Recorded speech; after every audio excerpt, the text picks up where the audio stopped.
Good evening dear students. तो last video में मैंने आपको अकाउंटिंग इक्वेशन का जो ट्रांजेक्शन्स आपको समझाए थे, आई थिंक कि आपको वो समझ में आ गए होंगे। अगर आपको कोई भी प्रॉब्लम हो तो आपको, जैसे मैंने पहले भी बोला है कि मेरे मोबाइल नंबर भी उसमें चैनल पे दे रखे हैं, तो आप पर्सनली भी मुझे कॉल कर सकते हैं, व्हाट्सएप पे पूछ सकते हैं, चाहे कमेंट बॉक्स में भी पूछ सकते हैं। तो वो ट्रांजेक्शन जैसे थे, उसके बाद मैंने आपको उसमें डिस्क्रिप्शन में भी कुछ पॉइंट्स लिखे हैं जो कुछ यहाँ मैं इसमें शामिल कर रहा हूँ, और प्लस साथ ही साथ मैंने आज और कुछ नए पॉइंट जो है वो इसमें बताए हैं, क्योंकि बुक के अंदर आपकी टीएस गरेवाल के अंदर जो ये एडजस्टमेंट टाइप जो भी पॉइंट्स हैं, इनके बारे में थ्योरी नहीं दे रखी है, वो डायरेक्ट उनका सोल्यूशन है।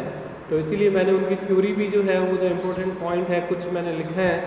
डिस्क्रिप्शन में, और आज भी मैं उसमें शामिल करूँगा, और प्लस कुछ पॉइंट बुक में भी है, वो भी अपन डिस्कस करेंगे। तो कल वाले क्वेश्चंस को ही आगे बढ़ाते हुए मैंने इसको कुछ और ट्रांजैक्शन जोड़े हैं, एंड देन इस क्वेश्चन के बाद फिर अपन अपनी बुक के कुछ क्वेश्चंस जो है टीएस गरेवाल के जो है सॉल्व करेंगे। तो आप प्लीज़ किताब भी जो है वो टीएस गरेवाल की मैनेज कर लीजिए। मेरे पास लास्ट ईयर का एडिशन है रिवाइज्ड वाला, तो वैसे उसके बाद अभी तक रिवीजन कुछ उसमें चेंज कुछ हुआ नहीं, तो वो बुक एटलीस्ट आपके पास होगी, तो अपन 1 बाय 1 क्वेश्चन जो है वो करते रहेंगे, और एक दो क्वेश्चन होमवर्क में देंगे, जिसका सॉल्यूशन मैं आपको व्हाट्सएप पे या जैसे भी आप कहेंगे वैसे सेंड कर दूंगा। कुछ क्वेश्चन अपन वैसे भी चेक कर लेंगे। तो देखिए, अब इस क्वेश्चन को आगे बढ़ाते हैं। सबसे पहले इसमें जो मैंने ट्रांजेक्शन शामिल किया है वो है कि गुड्स जो था 1000 रुपीज़ कॉस्टिंग का था, जिसको हमने 1250 में सेल आउट किया।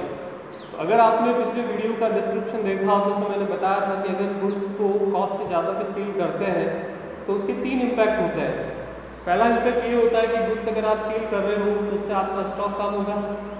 सेल्स कर रहे हो तो उससे या तो कैश सेल्स है तो उससे आपको कैश रेज्ड हो जाएगी, और अगर कैश सेल्स नहीं है तो उससे आपका डेटर जो होगा वो क्या होगा, रेज्ड होगा। और प्लस कॉस्ट और सेल्स के बीच में जो डिफरेंस जनरेट हो रहा है जो कि हमारा प्रॉफिट है, और प्रॉफिट ऑलवेज आपकी कैपिटल को इंक्रीज करता है, तो वो डिफरेंस अमाउंट जो है वो कैपिटल के अंदर क्या होगा, ऐड होगा। तो ऐसे करके ये 3 एडजस्टमेंट्स आपको इसमें करने हैं। अब इस क्वेश्चन की बात करें तो आपने 1000 रुपीज़ का गुड्स है वो कितने में सेल आउट किया है, 1250 में। तो दैट मीन्स कि आपको सेल करके कितने रुपए प्राप्त हुए हैं, कितने रुपए रिसीव हुए हैं, 1250। और एक चीज़ आपको फिर क्लियर करता हूँ अगेन कि मैंने यहाँ लिखा है कि goods sold off ₹1000 at ₹1250। That means कि मैंने यहाँ किसी पर्सन का नाम जो है वो नहीं लिखा है, राम श्याम मोहन। तो जब तक किसी पर्सन का नाम ना हो तब तक वो ट्रांजेक्शन जो होता है वो कैश में होता है, और अगर मैंने यहाँ लिखा होता है कि गुड्स सोल्ड टू राम, तो दैट मीन्स कि वो ट्रांजेक्शन क्रेडिट होगा, और उसका इम्पैक्ट फिर आपके कैश के नाम पड़ते हैं, किस पे पड़ता है, डेटर पे पड़ता है। लेकिन कई बार ऐसा भी होता है कि लिखा होता है कि goods sold to Ram for cash, तो दैट मीन्स कि वो बाद में उसको उन्होंने चेंज कर दिया था, तो क्रेडिट ट्रांजेक्शन आगे वाला हिस्सा, लेकिन जब पीछे लिख दिया फॉर कैश तो दैट मीन्स कि वो पैसा जो है वो आपको मिल गया, तो फिर हमको डेटर से नहीं, हमको सीधा कैश में ही उसका ट्रांजेक्शन है वो रिकॉर्ड करना चाहिए। तो अभी यहाँ पर हम बात करें कि 1000 का गुड्स अपन ने 1250 में सोल्ड आउट किया है, तो अगर 1000 रुपीज़ का कॉस्ट का गुड्स हमारे पास से गया तो हमारा स्टॉक में 1000 से कम हो जाएगा। अब उसके बाद आपको 1250 रुपीज़ मिले हैं, तो 1250 रुपीज़ मिले हैं तो स्टॉक 1000 से आपका कम हो गया, 1250 रुपीज़ आपको मिले हैं, तो आपके कैश में 1250 रुपीज़ ऐड हो जाएंगे, और 1250 मिले हैं जबकि वो था आपका 1000 का गुड्स, तो दैट मीन्स कि 250 रुपीज़ का आपको जो प्रॉफिट हुआ है तो वो प्रॉफिट आपकी कैपिटल में क्या होगा, ऐड हो जाएगा, और बाकी सारी जगह जो है उस पर कोई इम्पैक्ट नहीं पड़ेगा। और आज मैंने, जैसे आप देख रहे होंगे कि मैंने थोड़ा जैसे बोला था कि धीरे धीरे हम इम्प्रूवमेंट करेंगे चीज़ों में, तो मैंने आज एक ग्रीन बोर्ड भी जो है वो मैनेज किया है, जिससे कि क्वेश्चन का बड़ा सोल्यूशन भी अपन आसानी से कर पाए। तो अभी इसमें कैश बढ़कर आपके 2750, स्टॉक आपका घटकर रह गया है 250, और डेटर्स में कोई चेंज हुआ नहीं 750, फर्नीचर आपका है 300, और ये हो गया 4750 प्लस 500, तो इसकी जोड़ हो रही है 5200, और इसकी टोटल भी अगर हम करें तो इसकी टोटल भी देखिए, इन दोनों को जोड़ेंगे तो ये हो जाएगा आपका इसके अंदर 35 प्लस 15 5000 और प्लस 250, यानी कि 5250 अभी भी टोटल हो रही है। और मेरी यही राय है कि हर एक ट्रांजेक्शन के बाद अगर आप चेक कर लें इस तरह से कि आपकी जो इक्वेशन है वो बराबर है या नहीं, तो वो आपके लिए बेटर रहेगा। बिकॉज अगर कोई गलती रह गई और आपने थोड़ा आलस करके और चीज़ों को इनको कैलकुलेट करके नहीं देखा, तो पूरा क्वेश्चन खत्म होने के बाद आपको पता चला कि ऊपर कुछ मिस्टेक रह गई तो उसको फिर रेक्टिफाई करने के लिए पूरा क्वेश्चन आपको काटना पड़ेगा। अदरवाइज अगर जिस ट्रांजेक्शन के बाद आपकी टोटल पे चेंज हुआ तो वहाँ स्लाइटली आप कुछ जो है एडजस्टमेंट करके उसको ठीक भी कर सकते हैं। अगला ट्रांजेक्शन बिल्कुल यूनिक ट्रांजेक्शन है, इंटरेस्ट ऑन कैपिटल पेड ₹500। तो देखिए इंटरेस्ट ऑन कैपिटल बहुत ही अलग सा एक ट्रांजेक्शन है, इसीलिए मैंने आज जो वीडियो आज डालूंगा उसका डिस्क्रिप्शन है उसमें इसका पूरा डिटेल आपको लिखा है कि ओनर जब बिजनेस के अंदर पैसा लगाता है तब बिजनेस उसको जो है वो इंटरेस्ट देता है। तो बिजनेस के लिए इंटरेस्ट ऑन कैपिटल एक एक्सपेंसेस होता है और एक्सपेंसेस होने के कारण हमारा बिजनेस का प्रॉफिट होता है कम। तो दैट मीन्स कि वो प्रॉफिट को कम करना है, यानी कि कैपिटल को क्या करना पड़ेगा, कम। लेकिन दूसरी तरफ इंटरेस्ट जो होता है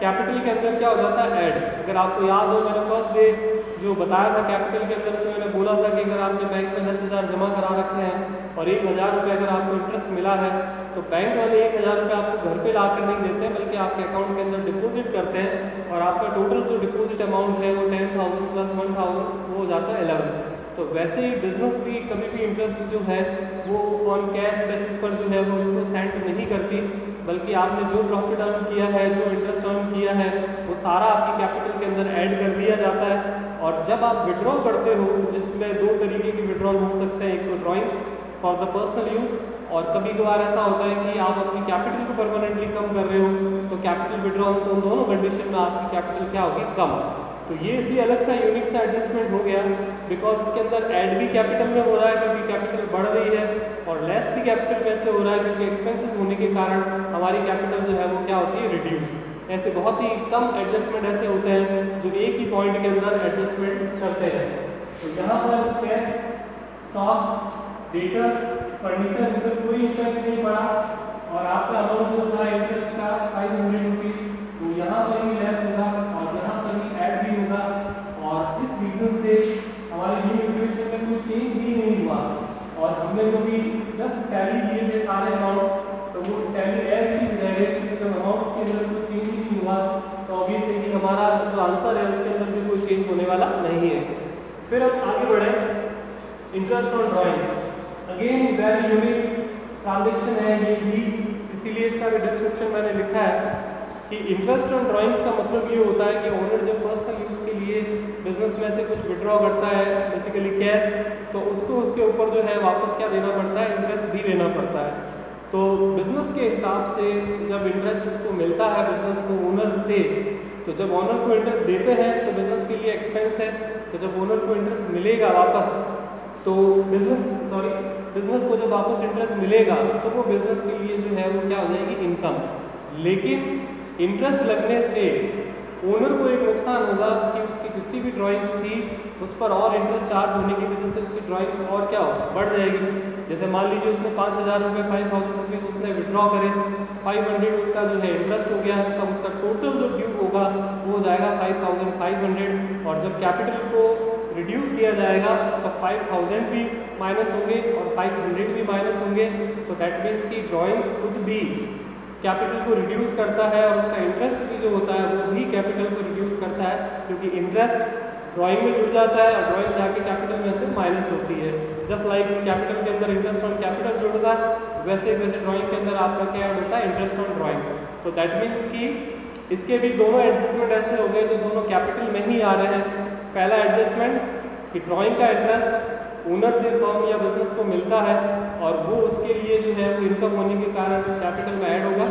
और दूसरा एडजस्टमेंट कि इंटरेस्ट ऑन ड्राइंग में जुड़ता है और वो जाके कैपिटल में से लेस होती है, तो दूसरा एडजस्टमेंट भी किस में होगा, आपका कैपिटल में ही होगा। तो यहाँ पर कहीं पर कोई एडजस्टमेंट नहीं हुआ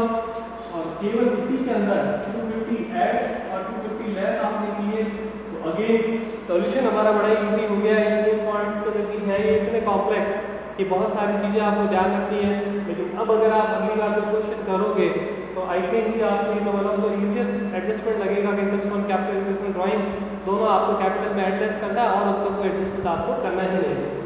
अभी इसमें ये 2750 या आपका 250, 750, 1500, 4750 और 500 वापस आपकी इक्वेशन सिमिलर चल रही है, उसकी टोटल करके चेक करने की भी जरूरत नहीं, क्योंकि हमने इसमें कुछ चेंजेस किया है। द लास्ट ट्रांजेक्शन मैंने इस क्वेश्चन में जोड़ा है कि रेंट पेड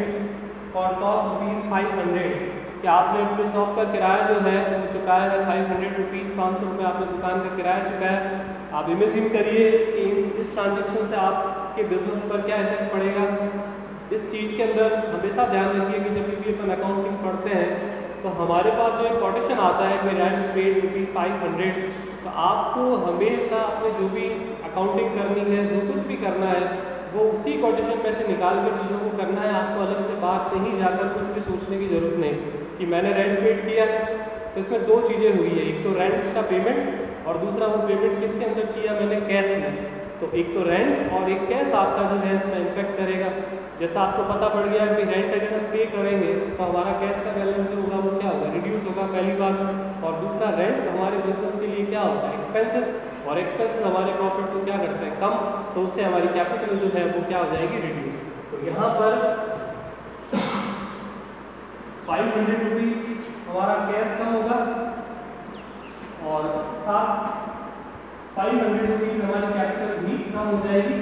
और हमारी नई इक्वेशन आ जाएगी।